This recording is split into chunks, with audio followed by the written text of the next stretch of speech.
Hello and welcome to the Code 60, the show where motorsport is discussed, albeit in this video we might include a few rather spicy takes. In today's slightly different episode, we'll be doing a good old-fashioned tier list ranking every driver to have participated in an F1 session this year. And yes, we're including the practice-only drivers. Feel free to give your opinions about your driver rankings in the comments below, but we hope you enjoy the podcast all the same. Thank you, post voiceover me, and here is Lombo, say hello. Hello. And he's back, it's Steph, say hello yourself. Hello yourself. I knew he was going to say that. What? As soon as I said that, I was thinking, oh, given the history, that was a wider, that was like an open goal. You know, the goalkeeper's on the halfway line. Why did I do that? Anyway, yes, as I've probably kind of explained already, we're doing an F1 tier list because who doesn't at the moment once an F1 season is over? But this is slightly different. We're doing every driver who's competed in an official F1 session. I'm sure there might be some who've done sort of unofficial testing privately, but who cares? And also, realistically, there's a good chance we actually might not know of a driver who has done a session without any coverage whatsoever. But anyway, that's pointless stuff. Right, Charles Leclerc is the first one. I mean, in terms of statistics for this year, points 256, 3 poles, 3 wins, and pretty decent third in the championship. Well, actually, go over the categories. It's still kind of self-explanatory, but we have A, B, C, D, and E. And they're all labelled basically F1 liveries, which are ranked from top to bottom. So, unsurprisingly, the best livery ever is the 2016 Manor, and then I don't have anything wrong with the 91 Colonie at the bottom, but I just don't find it particularly interesting. Or it could have been more creative. But anyway, that's how it goes. Arrows. Yeah, I'd say I think a solid D for sure. He had a good season, but it wasn't like an outstanding, a super where you said, "Wow, this was really impressive." He had some good races. Where I would exactly. say he definitely has had some A races, and I can't really say that he had too many like C or D races though. Was Canada maybe was a weak point? Was it? But was that maybe down to tyre strategy or the car not being optimized for Canada very well? Mm-hmm. So, I mean, maybe it was still a C then. So, yeah. I mean, it's definitely. I would say it's a B plus. Is that would that be fair? Yeah, B plus. Yeah, I can live with that. Yeah. Okay, arrows plus. There you go. Right. This is when we start making new tiers in between the tiers that you already have. What do we rate higher than the arrows but lower than the Manor? That's a good 94 Simtech is what I kind of considered, or 95 Simtech. I want to go for the 94 Jordan actually, or 93 Jordan. Oh, I like yeah, that one in particular. Oh yeah, that was maybe I personally find that a little. If it's the one I'm thinking of, maybe it's a little too cluttered and like there's loads of sponsor logos. But if you actually got rid of some of the logos, that would be a very like A plus tier car for me. But anyway, we're kind of getting distracted. Right, next driver. So this is our first pre-practice superstar. It's Robert Shwartzman from Sauber. He did the Zandvoort FP1 and Mexico FP1. No points, no poles, no wins, obviously, and wow, shocking statistics there. You can't win in a practice session. I do this for every driver. And I wanted to try and do like qualifying comparisons, but then I realized, like, as I was trying to Google it, I thought it was, well, I couldn't find one which gave a clear answer for any like it gave him some random percentages as far as I could tell, so not like an average qualifying position comparison. But anyway, my rating is he did pretty good in WEC. Yeah, I want to say like it's an A on the basis of winning the WEC round in Austin. Yes. Yeah, exactly. I mean, yeah. In terms of, I do remember sort of his because, and by the way, I for viewers who are listening to this, I have actually ranked all the practice drivers.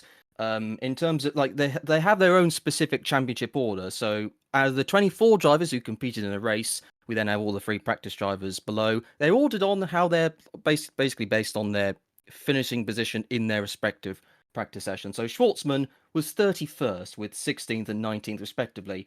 But if I'm also right in saying that whilst I would say he wasn't actually that far off in terms of his respective teammates, I have to say I probably put him at a D on the basis, or actually no, the 96 Minardi, based on how I believe he's actually got a 5-second time or grid penalty that he'll have to serve if he ever does an F1 race. I believe, and I'll probably correct this in the edit, but I think it was due to him going too fast in a double yellow flag sector. Hi everyone, post-podcast Tie-Dye here, interrupting just to say that to those listening to the podcast rather than watching, Shwartzman actually got a penalty for overtaking under yellow flags. Just thought I'd add that in there, but we'll return to the podcast. That's harsh to go Coloni on him. That's quite harsh. I mean, I feel this is it is, but it's kind of like, I don't know. I feel like Menard, like occasionally he can do something if you're a test driver, you have to be in D or E. I mean, how could you be in anything else? Because you basically didn't do anything. He won a WEC round as a privateer.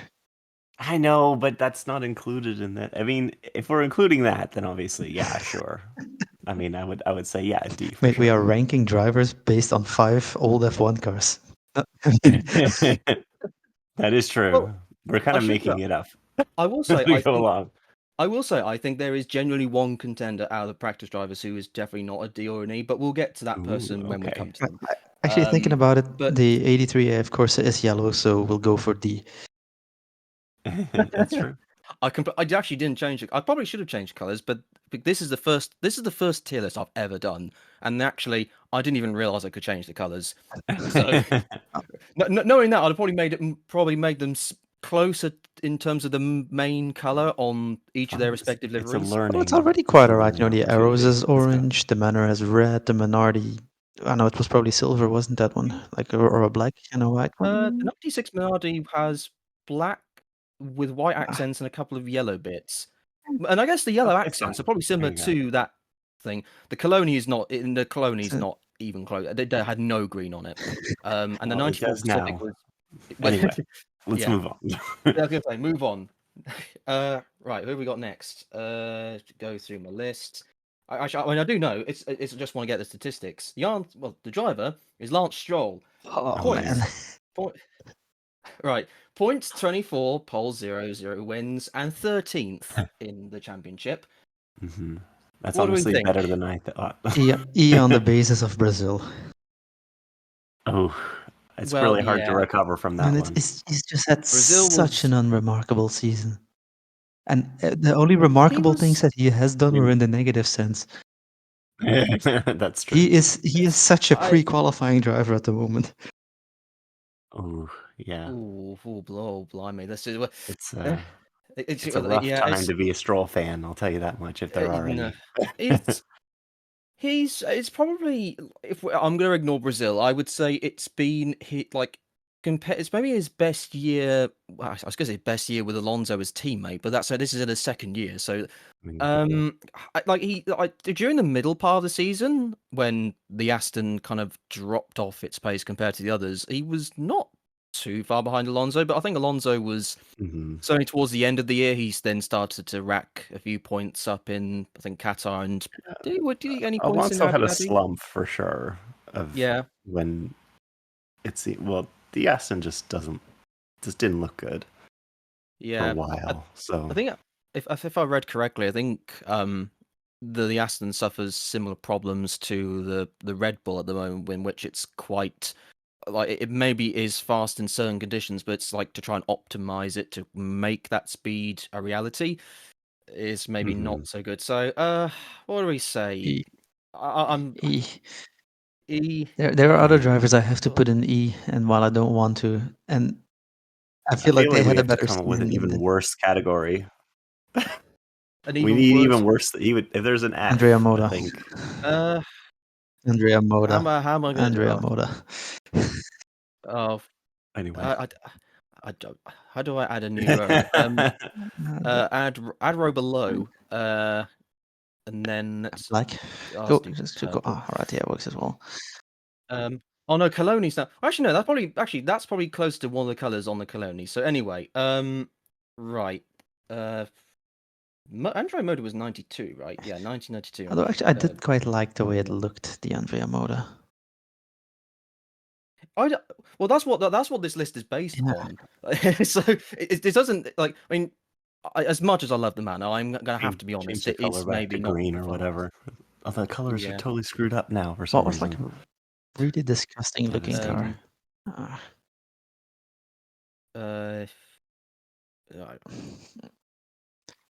Probably against something pre-qualifying era. But we had life. The Eurobrim was not very good, I don't think, but it looked fantastic. The Onyx Monitron, when the Monitron bit went, so it became it became blue and green. That was disgusting. The Onyx Monteverdi. Onyx Monteverdi. Oh, actually, no. Now I'm looking at it. It looks better than I remember. Do you know what? Looks better than we remember, including ourselves. Like, let's just leave it at that. I think. Well, let's just go on to the next show because we've got loads to get through. Right, the fourth driver, George Russell, 245 points with 4 poles, 2 wins, and 6th in the standings of the championship. I'm going to say B. For me, solid results, decent wins, outperformed Hamilton on most occasions. I wouldn't say there was necessarily he did a bad race at any point during the season, at least not from my recollection anyway. But yeah, it's a solid arrows for me, solid arrows. But I put him below Leclerc. Yeah, I'll want to go for C on just because of his constant whining. Edit that out. Compared to who? I mean, who doesn't whine? Yeah, come on. Max whines literally all the time. Like, it's so annoying. He loses points for that as well.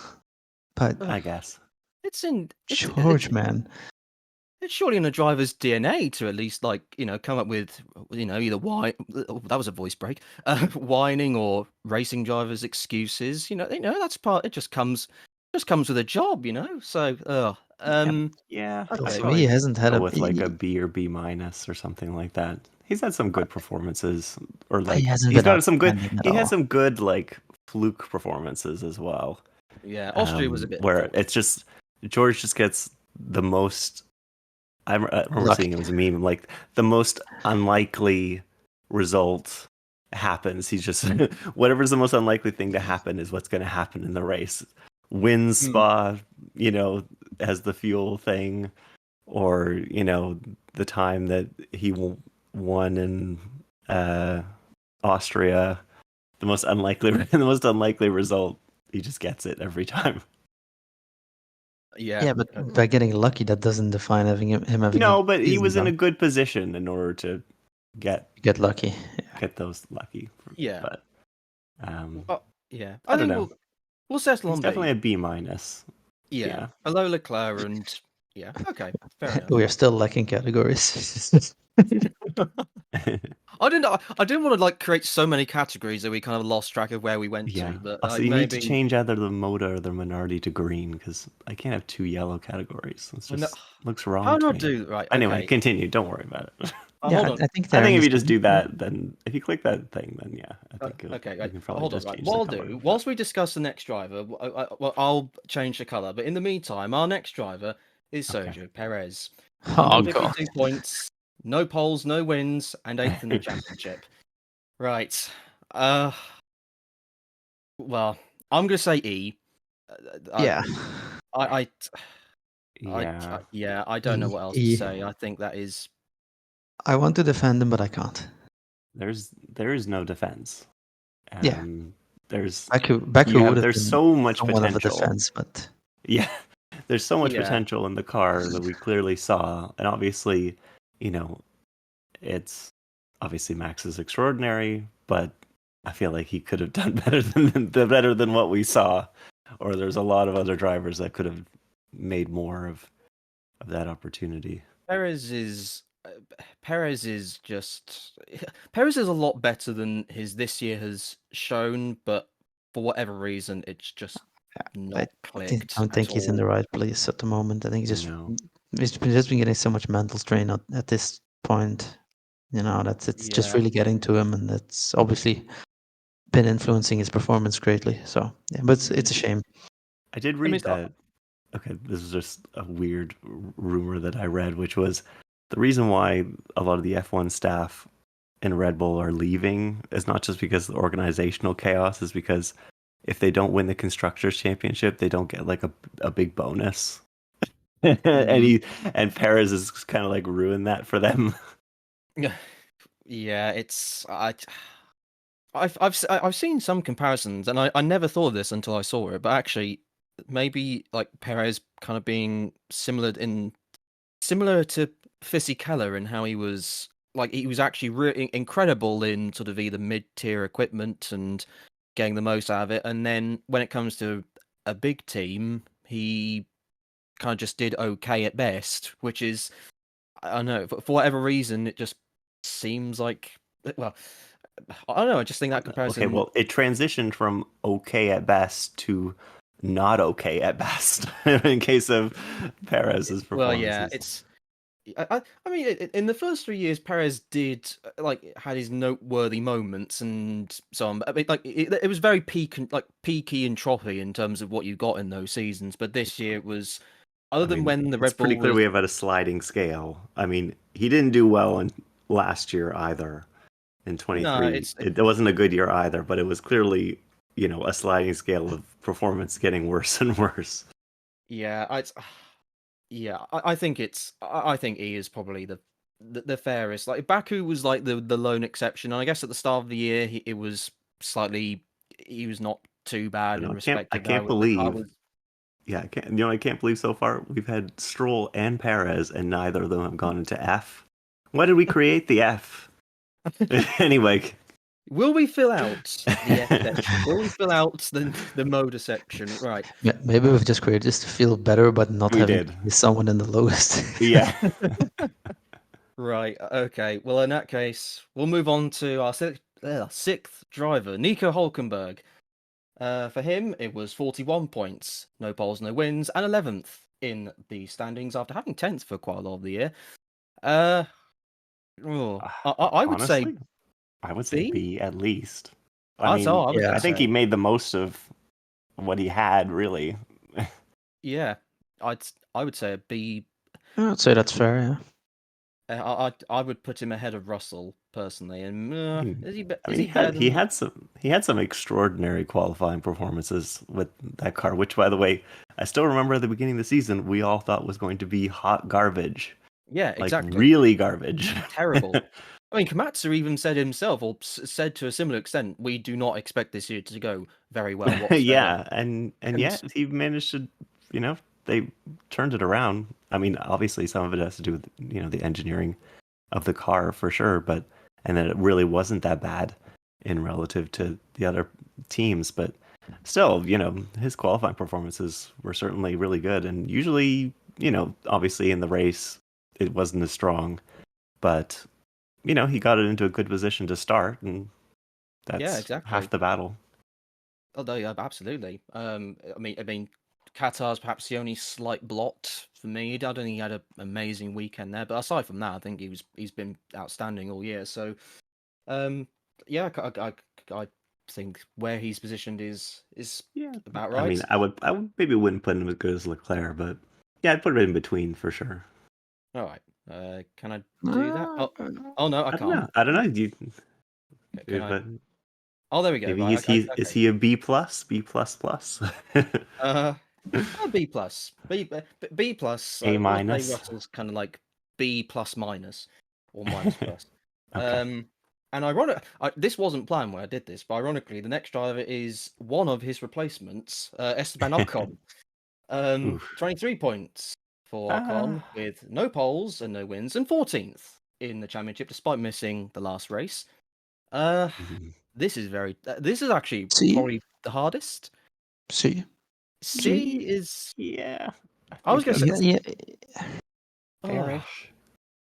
But it's like is it is either like a D plus. Like the Brazil performance is what. Yeah, he had the one Brazil extraordinary performance. race. I was gonna say like that. If we take that, it's either an E or a D, I think. But the Brazil performance and beating Gasly as well is, surely got to put it surely at least put it at a C. I mean, it just seems. I mean, I hate to do it because I think he's not good, but C minus. Yeah, he's got quality, but he also has his typical Ocon moments, so that's make him quite difficult to place. But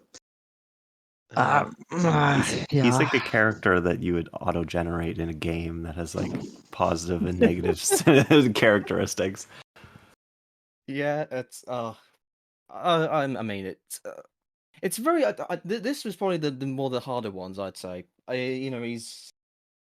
It's definitely sympathies potential. to Bearman. Yeah, well, it'd be interesting to see how those two get on. Right, what we got next? Right, Yuki Tsunoda, 30 points, no poles, no wins, 12th in the standings. I didn't intend to do this, but I've done pretty much from like 10th to 14th. I just did random drivers, and this is how it turned out. I'm probably going to say B plus or B minus. Again, I think it's a solid B for Yuki. What was so special about his season, though? Maybe like a everyone's everyone's lauding his season, but honestly, for me, it was just another regular season he did. I didn't see all the races. Great. But what made him stand out though in a car that was not that great? To be fair, I'm not going to say nothing really. I was going to say maybe not necessarily that he's done anything that like stands out in is like in your face kind of thing, but he's gotten, perhaps considering he's been where he's been for a while, and maybe the car has its own amount of pace, so to speak, that's I guess limited to a certain degree, and getting decent points hauls this season, considering everything, I think it just means that he's had a solid season. I would definitely agree that it's maybe, it's not a very noteworthy season, but he's, he did better than, well, I think he did better than both of the drivers who he faced this year, which we'll come on to later. But maybe C plus, maybe above Ocon then in that case. Yeah, I think that's fair. Yeah, I would definitely put him in the C category for sure. Like a high C, yeah. Okay, fair enough. Right, who we got next? Oscar Piastri, 292 points with. I could have sworn he did get one pole this year, but apparently no. He has got no poles. Maybe it was a sprint pole. Actually, no, he got Brazil sprint pole. That's probably what I was thinking. Yeah. Of. 2 wins and 4th in the championship. I'll be honest, just because of his overtake and his performance in Baku alone, I would say this was at least an A for me. But yeah, I want to put him in A as well. I want to put him in A in my heart. I feel like he really manifests his place on the grid. Like if I feel like he really came into it and showed this year that he's got what it takes to do it. So for me, it's an A, definitely. Maybe like an A minus, but an A. Yeah. I mean, it depends on what this is sort of like a different kind of ranking in terms of, as you said, who he is as a driver, and considering this is just his second year in the sport, I would say that's a really solid performance, and just solid, emotionally solid. At this point, I have more confidence in him mounting a title challenge than Lando. Yeah, he has a lot of maturity. I think he can be ruthless as well in it, due to his mentality and his mental strength, obviously. For me, it's an A. Yeah, I would. For me, I don't know. I don't really buy him as the cutthroat kind of person. Maybe he'd do it tactfully, I think. And I think he would always do it in a way that I think you would respect. I mean, but I don't know. We'll see. he's respect. What's the word? Like respectively aggressive, so or like, Yeah. it's I don't know. Like you just don't see. Like, I guess we saw that in Monza. That was yeah, respectfully aggressive with his yeah. own teammate. I was gonna say, for me, I thought there was absolutely nothing wrong with. I mean, you can talk about into like the championship ramifications or like team order ramifications. You can go into that, but like as a piece of racing, that was amazing. Actually, can we put papaya rules into F category where just insert that tile? Anyway, sadly, it's in a picture for that. Honestly, that doesn't even belong in the ranking. It probably no, it doesn't. It should not. But oh yeah. Right. I was gonna say who we got next, but I think this one. So at least from the picture, should be the most obvious one. It is Max Verstappen. Anyway. 437 points, 8 poles. Again, I thought he had more, but no, 8 poles, 9 wins, and well, first in a championship. So, I mean, yes, he's there have been moments this year when maybe you could say the emotions have got the better of him, perhaps in Hungary, for example, or whatever. But like, I mean, surely it's got to be A plus, right? I mean, like he's the champion. There has to be an A plus. Yeah. So for me, it's sort of like logically, I would say, obviously that was an A performance. In my heart, it's an F because I hate the driving that went on this year. I thought that was some of his worst driving in years. Like, not in terms of his driving performance. His driving performance always amazing, getting the most out of the car. But his driving with other drivers, hate so much. So it's kind of like, I don't know. Yeah, logically, he's an A, but he's a piece of work. Yeah, it's he's one of those drivers, if you know what I may be trying to say. It's I respect for his natural raw ability. But then from like a pure racing standpoint, I think it's maybe not like, yes, it's aggressive, and so you don't. It's not that you don't necessarily want to promote aggressiveness among drivers to a certain degree, but yeah. Right, who have we got? Your thoughts, Steph? You didn't say anything. Yeah. Easy A. Yeah. Easy. Okay. Right. Who have we got next? Right. The next practice driver. I feel like I've got quite maybe it's a hot take, I don't know, but I'm gonna say, the driver is Andrea Kimi Antonelli. No points, no poles, no wins. 26th in the championship standings that I've come up with, because he got where it is. This is the bit where I'm not so professional. What did he do? 20th. Well, unsurprisingly, 20th in Italy and 12th in Mexico. In his practice solid sessions. F performance. If I'm being totally honest, he was just going too fast, and therefore he crashed. God, that irritates me so much. You know what? I was gonna maybe like if I'm basing it purely on his Mexico thing as well, maybe I would put him at an E, but I'd even say maybe do I do below Perez if I have to? Like, for me, he's either like a low E or an F, and I don't doubt that he is a very good driver, but part of me is seeing, and maybe I'll be proved enormously wrong, but when he gets into F1 and maybe he wins every race next season. But at the moment, like his F2 season did not really spring out to me as being something that shows that he's the talent that everyone is kind of purporting him to be. I expect him to be good, but I don't know. And again, it's like the Monza incident is just a case of, like, I think his first 2 sectors apparently were fantastic, but then but that's no good if you put the car on the wall. Exactly. He lost a lot of time after that. He did. Yeah. Yeah. His other sectors were quite poor. Yeah. I'm probably in a minority, but I I just see him as being a really solid driver at the moment, but I still need to see more to prove to me that he is this incredible next Verstappen thing that people are saying he is. I don't know. Maybe I'm in a minority. I don't know what you two think, but to be confirmed in terms of that. Yeah, honestly, I'm fine with F. I think he. Yeah, I can live with it. I haven't seen anything extraordinary yet. It's just like you finally get your outing. It's your home race. The one thing you don't need to do is crash the car. And what do you do? Like 10 minutes after you go out, you crash it. Like, come on, man. I just,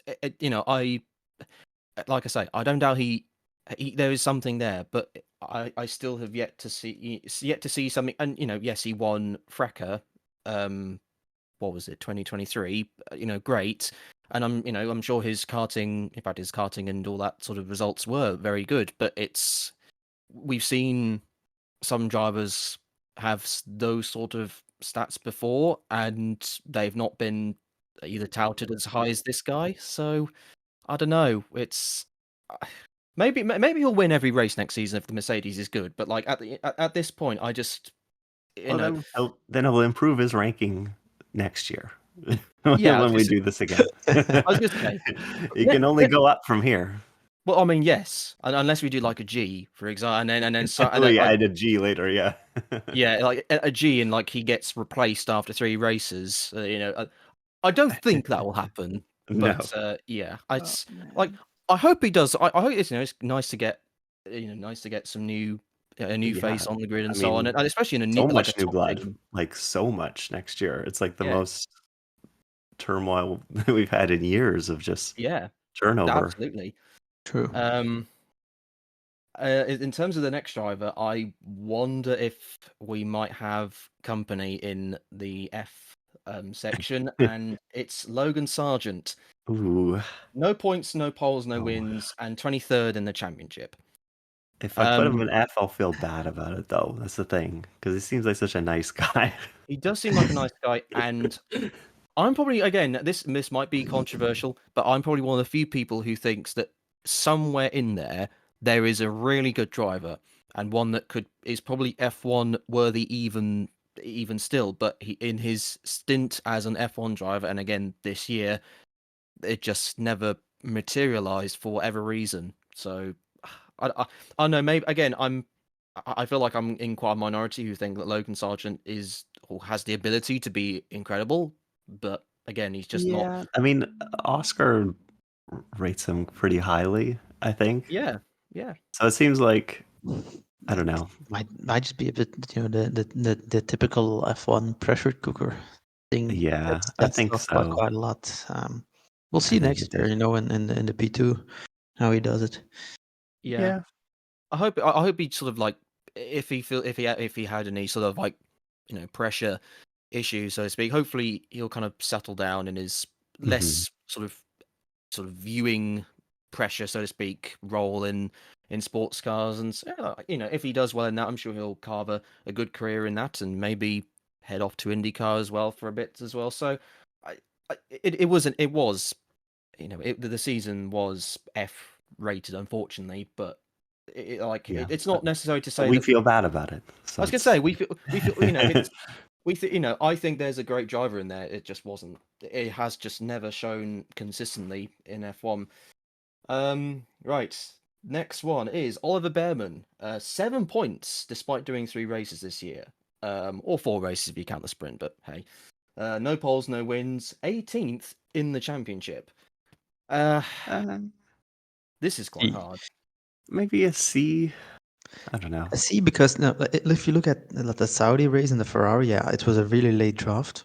Okay, but the Ferrari was quite good around that track.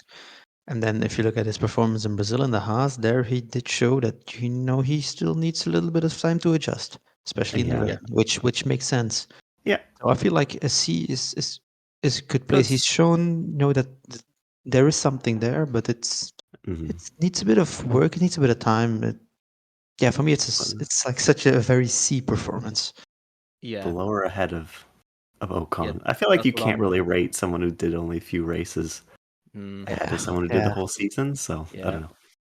If Brazil had turned out better, I think it would have been.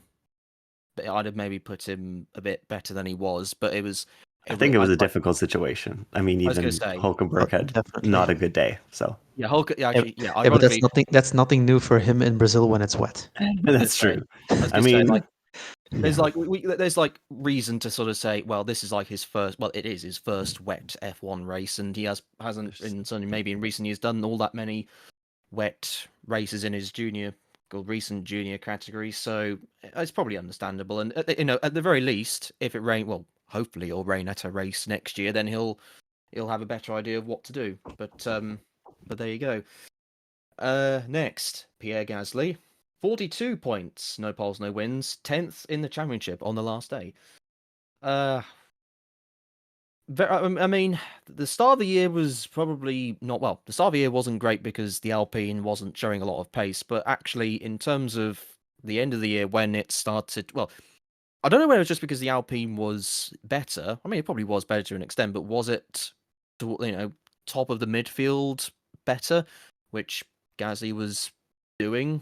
So, that's making me think: is this worth a B plus? Is he better than, maybe not better than Leclerc, but is he probably better than Hülkenberg or something like that? I mean, obviously standings wise, he's one place ahead, but I think it's like standout stuff like Brazil and the fact that he didn't cost any damage and just stayed consistent places him above Hülkenberg for me. I wouldn't, but I mean, he had some good performances, but especially in the latter part of the year. First part of the year, the car was kind of hot garbage, but I don't know. I wouldn't rank him above Hülkenberg, but would you say across the season that the Alpine was better or worse than the Haas? Oh, that's a good question. I would say worse. It seemed worse. I'd say worse. But then I'll put him above Hülkenberg again, just because he's higher in the standings as well. That's an undeniable metric. That's true. It's just a measure of consistency. I think actually the Alpine was worse in qualifying but better in the race. Yeah. And I think the metric is the Haas was better in qualifying but probably about as good as the Alpine in the race, and or maybe even a little bit below. Maybe towards the end they were pretty similar, but it was just the Alpines just qualified worse like every time. It seemed like. Okay. I mean, he finished ahead in the championship by 1 point, but but that makes all the difference. It's enough. But it was only because of the extraordinary Brazil performance. Oh, yeah, absolutely. I mean, without that, I mean, Alpine are solidly. Maybe they'd have gone close to Williams, perhaps, or maybe they'd have gone above Williams. But other than getting 6th or 7th, RB were way out of the question in theory. So for them to get 6th, a fantastic result for them. We'll keep him in a solid arrows. Right. Fernando Alonso, 70 points, no poles, no wins, and 9th in the championship. Maybe not as good as last year, but then the car is not as good as last year. And I mean, last year we probably would have rated Alonso basically A plus. I don't know, maybe a low B, high C. Yeah, I was around that range as well, just because of his mid-season slump, which I don't know if it was because of the Supposedly he had some kind of injury. Oh yeah, wasn't that? He said that he had some kind of injury that took a while to recover from, but I don't know. Yeah, I would put him in that range. It wasn't an extraordinary. There was no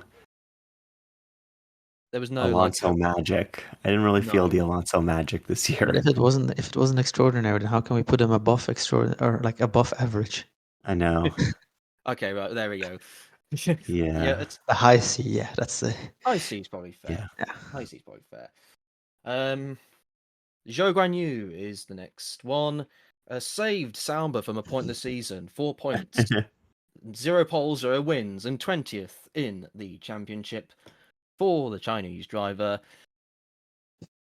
I mean, I would say I was going to put him in D, but then if we put him in D, we'd have to put him above Shwartzman. I mean, Well, my feeling also went towards D, so... Yeah, I mean, I don't think it was a really good... He qualified really poorly consistently. Yeah. Midway through the season, it was not looking great. No. But I just didn't see like not only did he qualify poorly, but it was like poorly by like quite a lot off. Yeah, I don't know if it was because he like had like if the Sauber upgrades were given to Bottas, and maybe he had to have whatever was just available. I don't know. It seemed like it happened too often for that, but yeah, I know that's what I was thinking. So it's like without Qatar, this would have probably been an E or something like that. But the driving Qatar saves him from that, and D+. This is fair. The lowest of C minuses or something like that. I'll go D+. Yeah. All right. Okay. Yeah. Who have we got next? Right. Another free practice driver. It's Pato O'Ward. No points, no poles, no wins. 27th in the stand. I don't know what, but why do I say the stand? He's not actually. None of the practice drivers are in the official standings, but I'm just adding them to just below. Just gonna rank his IndyCar season instead, I guess. I don't know. Yeah. He got 13th. How did he do? He got 13th in Mexico FP1. And in terms of IndyCar, was it 3rd or 4th in the championship or something like that? Didn't he lose out on the 500 again by not too big of a margin? Yeah, he nearly won, and he was like devastated. I was gonna say, I'm devastated for him. Who actually won the 500 this year? I forgot. Doohan won. Yeah. I guess he's tough to beat. Oh yeah, tough to beat Newgarden on an oval. Oh yeah, absolutely. I'd say it's unfair to Pato to put him in E. Like if you put Shwartzman in D, then Pato goes in D. Yeah, probably. Actually, probably put him above Shwartzman. His season wasn't amazing in IndyCar. He finished 5th, 3 wins. So not. He had some really bad performances or like just unlucky ones. Yeah, that was. I mean, but it was a mixed season for sure. Yeah, I think sure. Peaks and troughs, I guess, so to speak. Yeah, okay. I think a sort of mid-tier Minardi is probably all right. Alex Albon, 12 points, no poles, no wins, 16th in the championship. Hard to rank him as well because I think, Sargeant maybe wasn't the best reference because Sargeant probably never performed to what we think his ability was. When you're collapsing competition and your competitor is Logan Sargeant.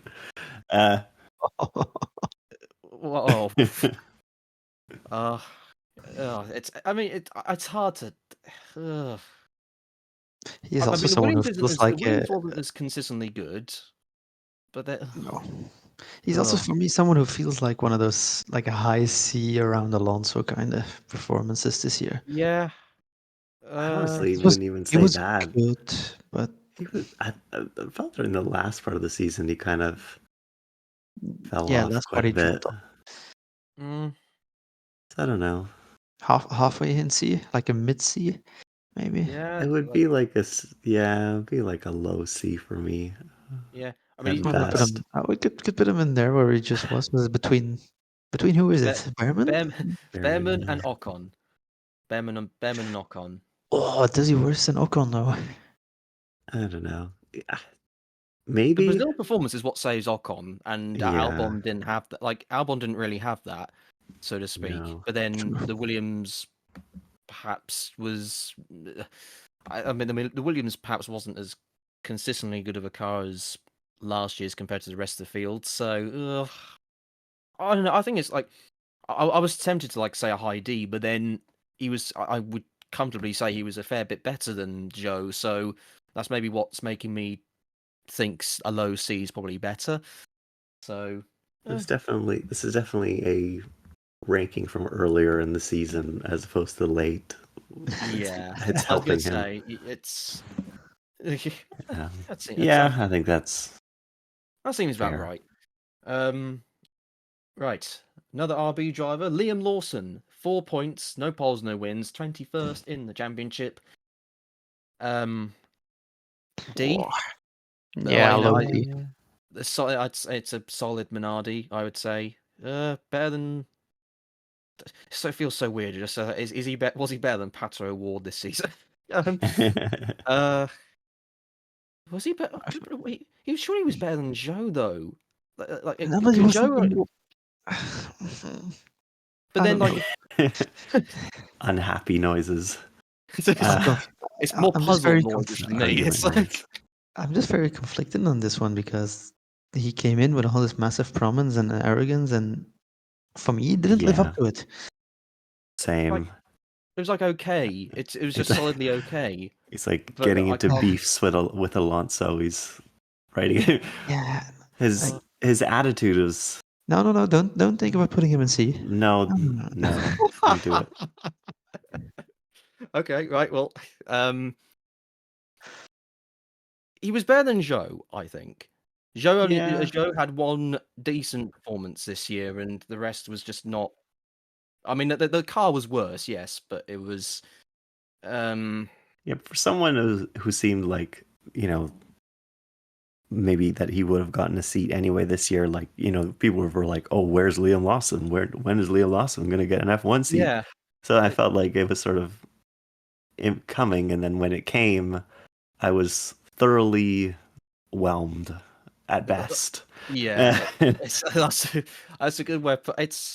He didn't have it was just nothing glaringly wrong, but then there weren't many times where you were kind of blown away. It was like unlike his previous stint when Singapore was a wow, like that was like an overwhelmed, so to speak. That's where you think, oh well, this guy is fantastic, but just never. I don't know, maybe he just didn't have long enough to get adjusted. But then, if he's supposedly, if the rumors are true that he's got a good chance of being in a Red Bull next season, then I don't know. Like it's just compared to Tsunoda, it was like Tsunoda has demonstrated, I guess, that he has. Well, Tsunoda was better than Lawson, but I guess then you kind of expect it, so to speak, with a lot more races under his belt, and then I don't know, like just where he is now, solid Minardi, 1996 Minardi. I think that's about right. I wish Yuki got the chance for the seat over Lawson. It depends. Anyway, it depends on how his. I think his Abu Dhabi test went okay as far as from what I've read. Yeah, but he's still not going to get it. He's still not going to get it. This is a consolation prize for him of not of congratulations, you're not getting the seat. We'll give you a run in the car. Yeah, pretty much. Oh well. Well, moving on from. We'll be back to RB in the not too distant future. But in the meantime, Lando Norris is next. 370. I think this is another tough one. This is a tough one, yes. 374 points, 8 poles. Oh, there we go. 8 poles, 4 wins, and second in the championship standings. Oh, this is tough because he was better in probably all the statistics this year compared to Piastri. Oh yeah. But doesn't feel that way though, does it? It doesn't feel that, which is weird. He's had some really good performances though, like some extraordinary drives where he drove really well, qualified.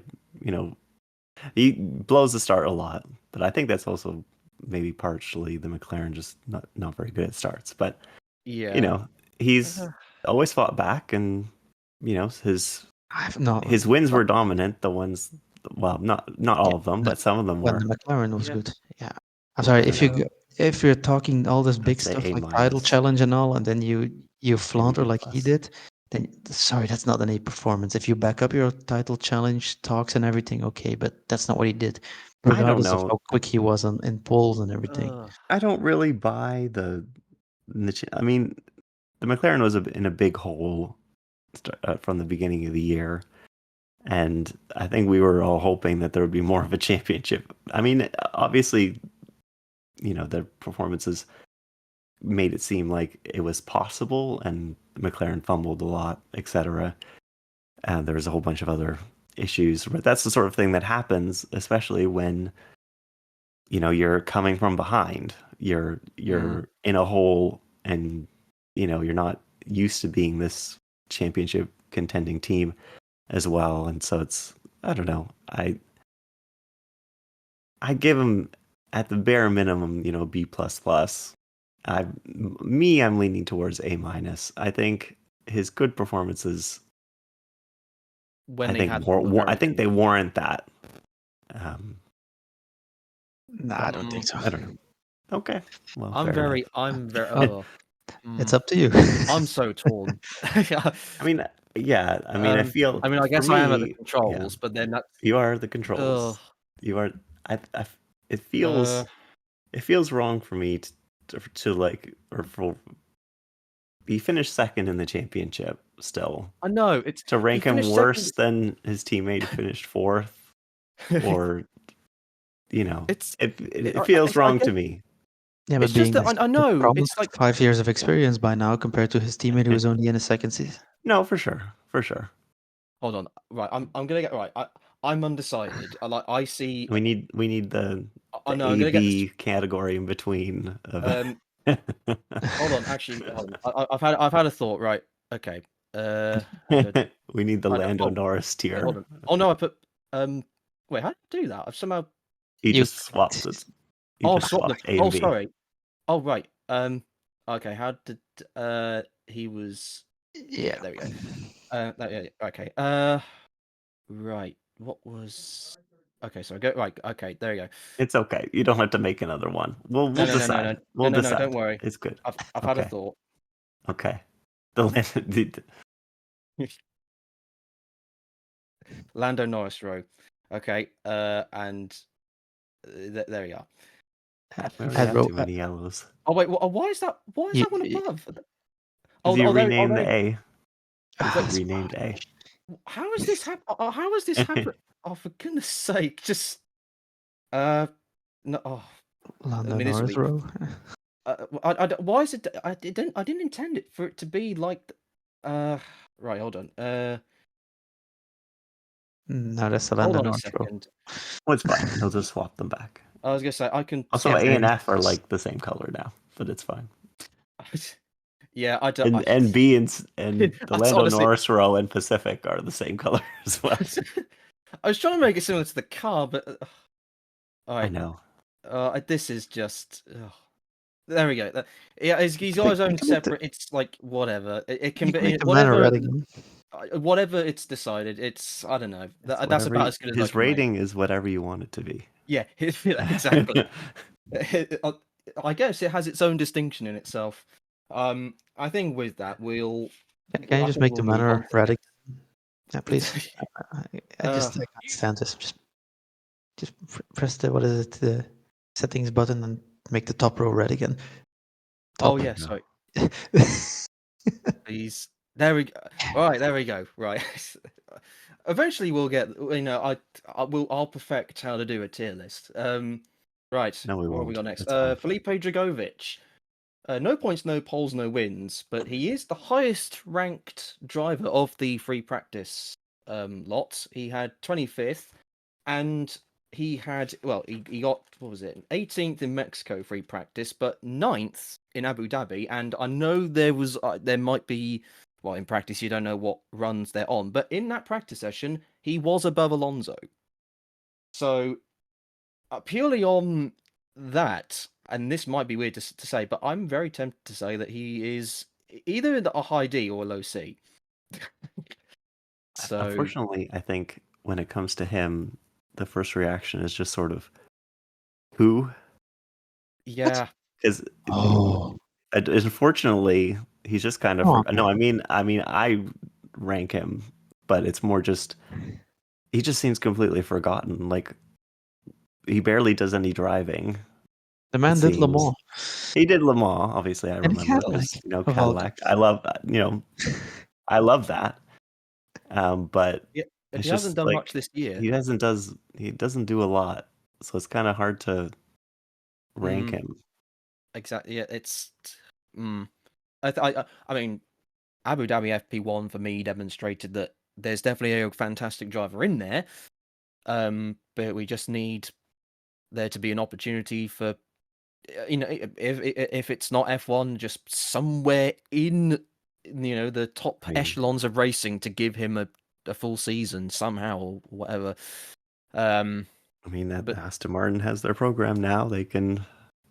It seems like wide open for him to appear for sure. I mean, it just seems. I mean, it just seems too perfect in a way. So, I mean, it's kind of a shame that he's not going to get a chance in F1, considering I think he does have the talent for F1. Yeah. It's just some people just don't get the chance, I guess. Yeah, I must say, I've always rated Drugovich very. When he first entered his first year of F2, and people were kind of wondering, well, why on earth is this guy in? I think he actually technically replaced the seat that was Mahavir Raghunathan's at MP Motorsport. And people wondering, oh, it's just one of those drivers who's just going to be in, and then they're there because they've got lots of funding. But I thought, he might surprise us. I didn't expect him to do as well in his first season as he did, but at the same time, I think I certainly thought at that point he's a lot better than perhaps people necessarily think, I guess. Right, who have we got next? Daniel Ricciardo. This might also be a tricky one.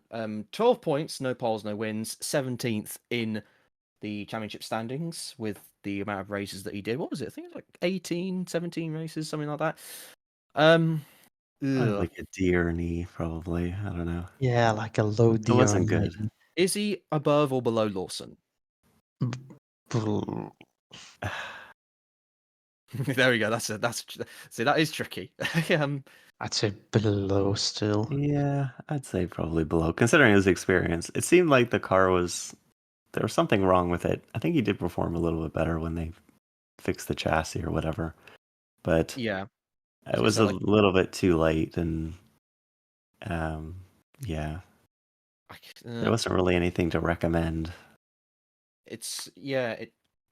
I mean, I guess that is like the issue in some ways with what Red Bull have got at the moment. I mean, obviously, it seems as though they have picked Lawson, but it's a case of, none of the three drivers, even though we've ranked Tsunoda as sort of a high C, none of them are sort of at the level in which you'd probably at the moment think, well, they'd have been obvious candidates to fill that second Red Bull seat with how things are at the moment. I would have liked to see him in the second Red Bull seat over Perez still.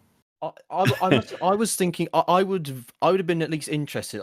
Like at least in the half a season, at least in the the part season, I would have liked to see that.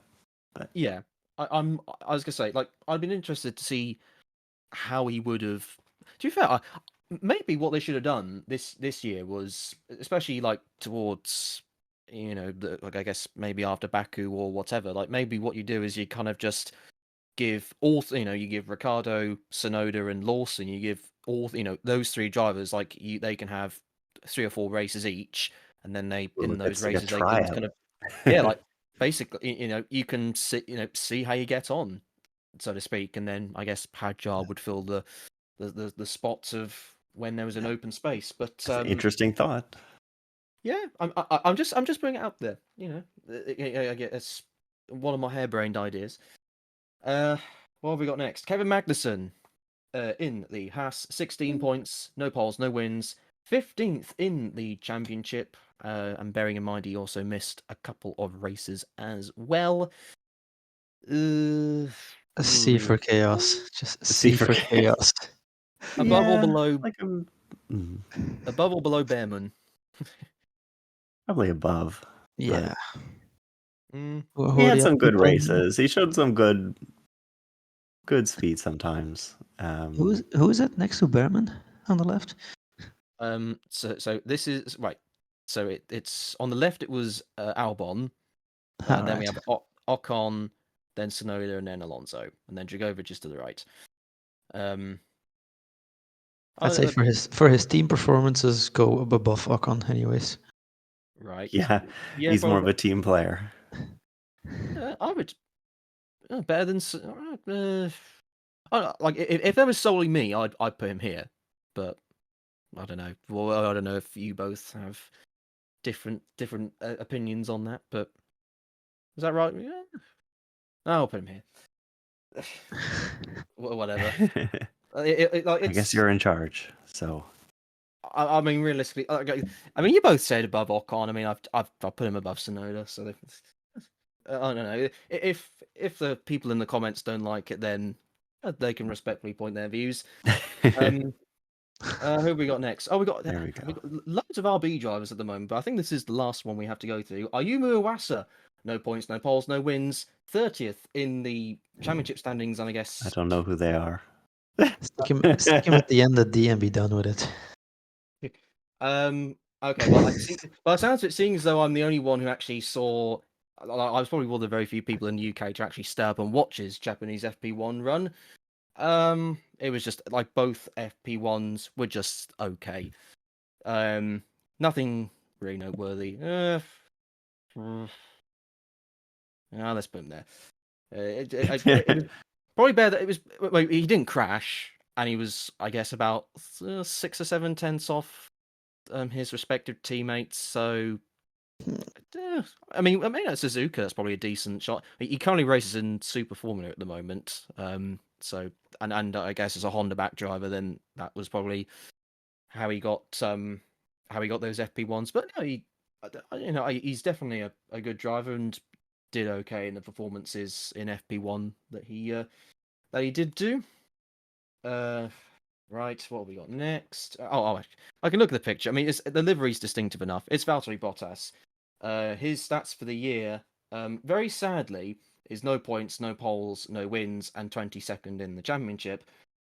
But I actually think he's done better than Zhou has this year. He's probably out of the 3 people to have driven the Sauber in an officials session this year. I think he's probably, he has got no points, but I think he's, the highest driver in the D section, or in the Minardi section rather. Sounds about right. Yeah, I'd agree. He showed he was solid. Yeah, he was. The car never gave him like one. The car never gave him, what his ability deserves. For the whole year, and I guess when the car was sort of solidly in the midfield, which was towards the start of the year and maybe towards the end of the year.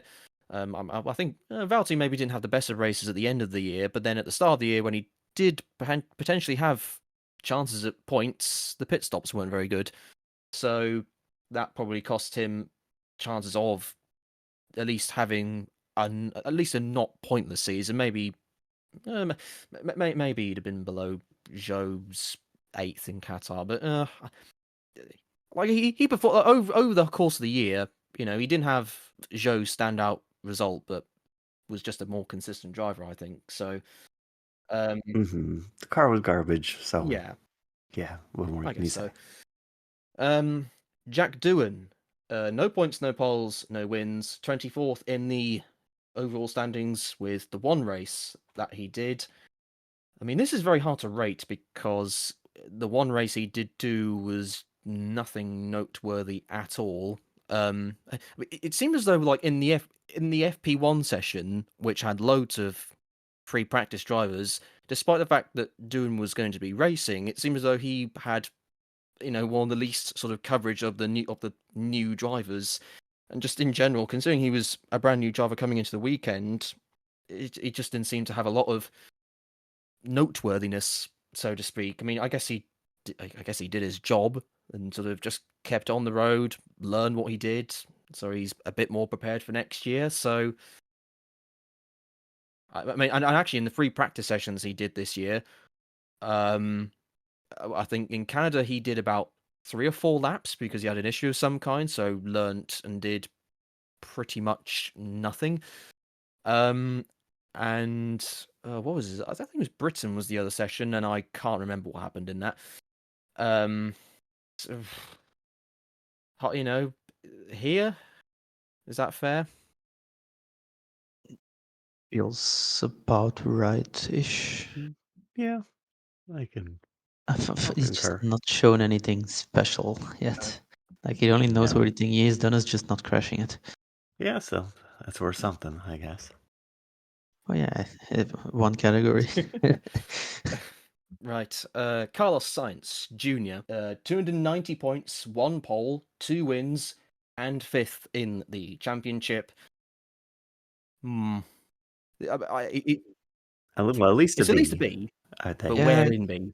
I'd say he's a B. Would he be? He had a good. I mean, he was like a typical solid Sainz season for me.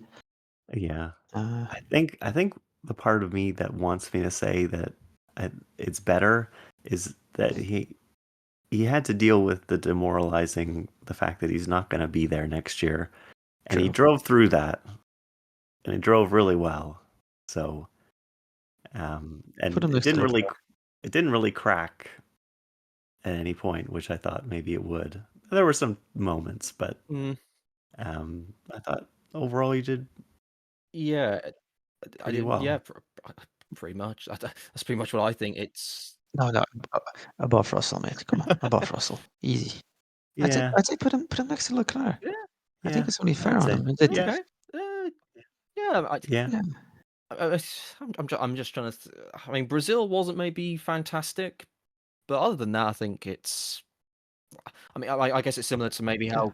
That's why he's below him. Everyone's allowed a few duff races. At least one. I'm just trying to think of why. Why would I put him lower? But I guess I can't. Like, I'm clutching at straws in some ways. But no, I think that seems fair enough. Right, now, because of the time I did the tier list, we go through a slight mini section of free practice drivers. I mean, we can kind of like quickly just go through them, like a quick fire almost. Let's do it. So Isaac Hadjar, no points, no poles, no wins, 29th in the championship. Well, of the, you know what I'm trying to say. I mean, for me, it's solid E. Sorry? Solid E at best. E for. Well, I'm actually I'm tempted. Well, if it is E, I'll put him in the low end because it was like it wasn't. Yeah. I think he after the British FP1 he had, I think actually had like there was sort of debate about whether he was, I guess ready, so to speak, to be to be an F1 driver, but he had a spin in FP1 in Abu Dhabi as well, which probably wasn't fantastic. Yeah, I think that's maybe about right. Rio Hirakawa, that was no poles, no wins, and 28th in the championship standings, and was the 4th best free practice driver. In short, he did all right. He did what he needed to do. So not as good as Pato, probably better than Iwasa. Either of you have any thoughts on that, or are you happy with that? You know more than us. If something stands out and you both disagree with any of the free practice opinions, then there you go. And now we come to the driver who's actually officially the worst, the lowest ranked driver of all of them, 33rd, and is the lowest of the practice drivers. Luke Browning, no points, no poles, no wins, 33rd, and was actually last in the FP1 in Abu Dhabi that he did. I mean, but other than that, he actually did all right. Me putting him above Sargeant just seems so weird. But was he last in the session because of him or because of the Williams? It was. I think he was like 2 seconds off the fastest. I think he was. I want to say it was around like half a second off Colapinto or something like that. In that session, it was. I don't know. I would perhaps actually I'd probably put him above Sargeant, but that just seems so unfair given that he's only had one FP1 session and he was actually last. He was last out of all the drivers in the session. So it's nothing against Browning, but just how things go. I think that's probably about fair. It's fair. Yeah. What have we got next? Right. It's not a free practice driver. It's Lewis Hamilton. 223 points, no poles. Which again, I thought he had one this year, but no poles, 2 wins, and 7th in the championship. High C? I would say either high C or the lowest B, but I mean, there were some decent performances, obviously, but overall, pretty meh. Yeah, it's the win. If he hadn't had the wins that he had, then and Las Vegas was pretty. Las Vegas and Abu Dhabi were really good, but it was quite. This was also like a peak and trough season. Like when he was good, he was really good, but then when he was like at Qatar, for example, was not. I'm trying to. It's certainly a C, but is he better or worse than Alonso? He's had 2 wins. I'll put him in like C plus. I would say better than Alonso, just because of the wins, basically. Okay. Fair enough. 2 more left. It is another free practice driver. Arthur Leclerc, no points, no poles, no wins. 32nd. He was 18th in the FP1. Nice moment that two brothers in the same team. So, other than that, it was. I mean, I'll just put him above Browning because it was. I think he would. There's nothing. There's really nothing other than to say it was just a nice moment. But let's be honest. He was there because of marketing. Probably they just wanted to make a moment. Exactly. So it's not necessarily because Arthur is like a bad driver. It's just because, like, for me, it's just like there would have been other. If we ignore the obvious, commercial reasons and sort of like the poignancy, I guess, of it being a very nice thing. Like I'd have put in an ideal world, I'd have put another Ferrari Academy driver in that session, but alas, no. And we now come on to the final driver to complete the extensive, exhaustive list of all 33 drivers.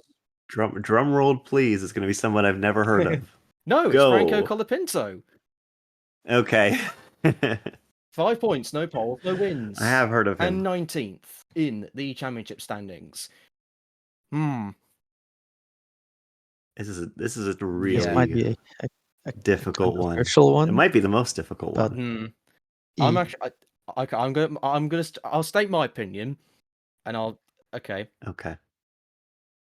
Your thesis. Okay. Is that too high? Ooh. It's about 4 categories too high. Yes. 5 even. 4 categories? What? 4 categories? Yeah. No. Okay, let's say at the beginning, even when he was at his best, I would probably put him as like a B, because when he came in, or maybe like a low B. But anyway, when he came in, he like blew everybody's doors off, like in terms of his personality and the way that he performed really well, like under pressure, he just being thrown into the seat and things like that, like kind of like completely unexpectedly. So we weren't expecting it. Seemed like he wasn't expecting it, and it made the best of it. And he performed really well.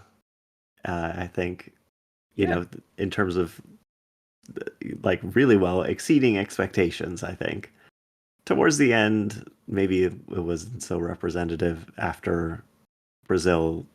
After all the crashes, and Las Vegas, it sort of put them so far on the back foot that maybe neither of their performances could really be representative in the last few races. Thing is, by the end of the season, he had smashed up just as much as Sargeant. Yeah. But at least he had some speed. And 2 races. Come on, man. Yeah. And Monza is an outlier anyways, because if you look at Monza, was it 2 years ago now? Nick de Vries when he stood in at Williams? Mm-hmm. He was fast. Yeah, that's true. Monza is always an outlier. Was it at Williams? Why was I remember? Yeah, it was. Yeah, and then he got the drive. The drive at AlphaTauri, as it was known then. AlphaTauri next year. That's why he goes to E for me, because he had like 2 good races and then dropped off massively. E, Especially if you, That's a especially tough if you one. say that Albon's second half of the season was weak as well, and by comparison, Colapinto was still below him. Oh, actually, okay. Now you say, yeah. Now you mention Albon. Actually, yeah. Okay, that makes my original opinion of a manner. That does make it seem a little bit extreme. Just for people who are not watching this, he was hovering over the A category, and we were becoming worried for his well-being. Oh, I'm perfectly fine. What are you on about? Oh, all right then. I mean, for me, he can't. Surely he can't be a 96 Minardi. Surely, like, at least he's alongside Albon somewhere. I think he did. Considering the car that that he had, and Bearman obviously had a Ferrari for one race. I think he did better than. I think he did consistently better than what Bearman demonstrated. So he also had consistently more races to drive than Bearman. So I mean, yeah, yeah.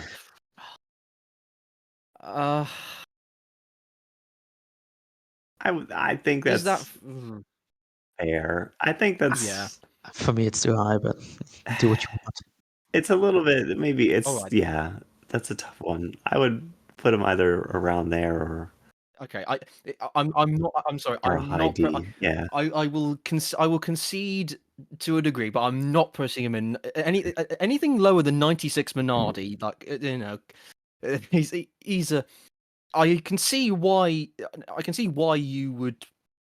Now thinking about it, yes, perhaps the end of his tenure was not as good, but I think certainly, at least he demonstrated. To me, he demonstrated that. Okay, maybe it was more that I was surprised.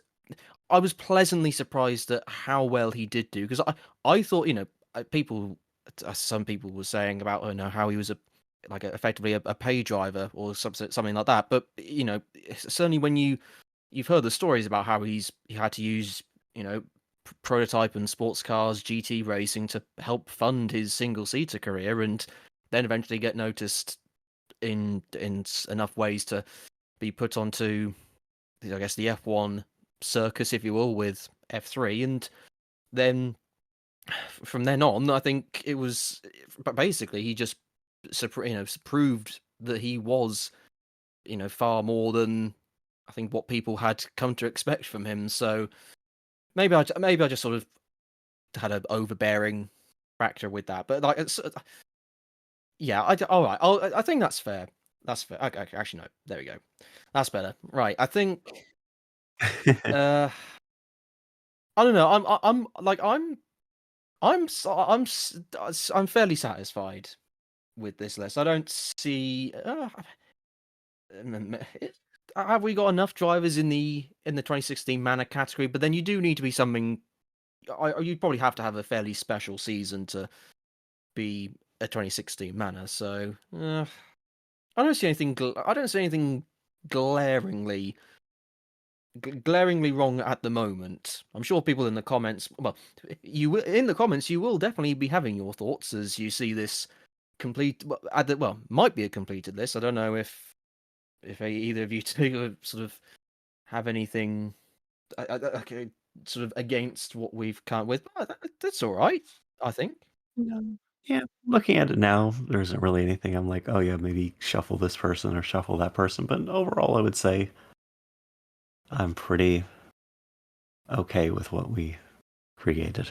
Okay, that seems fair. But well, yeah, like I say in the comment section what you think of this list, and yeah, we'll definitely read what ranking you'd have in your respective comments after this is posted. I guess the only other thing I can think of that there was, I can't remember what was it. There was a quote from, I guess this will be another maybe funny moment we could fit it, but basically it's a quote from someone, I can't remember. It was the Era Motorsports IMSA LMP2 announcement included their like a bronze driver, a bronze driver announcement of some kind. I can't remember the guy's name, but they announced their Rolex 24 drivers. Basically, the bronze driver said something quite, instead of like the sort of the more typical kind of not restrained comment, but like, so I'm really delighted to sort of be racing for this organization and to sort of hopefully get them a win. The bronze driver, whose name is Tobias Lutka, I think that's how you pronounce it. Well, he said, and I quote, "I'm going to be honest, throwing prototypes around story tracks with David, Era, and team was not on my 2025 bingo card, but, ellipsis, that's exactly what we are doing, ! So, holy let's go. Can't wait, ! That's not your typical... He really turned that around. That's seemed totally PR-like, and then he threw that out there. And then threw it out there, sorry. Yeah, there we go. That's like... But it's good, though. It shows that our guy is excited for his... Well, it's not his racing debut, but it was... Oh, no, it's nice to see that... well, you know, it's a nice sort of departure from your sort of pre-planned and well-made press announcements of or whatever. But yeah, there we go. That's our funny moment that we still haven't come up with a name for segment. But yeah. Anyway, that was that. that was our list. That was our funny things, and yeah, well, I guess we'll round things off. But well, I mean, both of you have come up with your final thoughts, so I think just for the sake of time, we'll hurry along. But in the meantime, thank you very much for watching or listening, or however you are digesting. There really isn't anything else besides watching and listening. but anyway, see you later, everybody. Yes. Yeah, bye, everyone. Be kind to each other, and see you on the next video, or however I end it. That's how we're going to really end it there. However I end it, and then it ends. Yeah, that's how we. That's yes, but yeah. Bye, everyone. Ta-ra. See you whenever. Goodbye.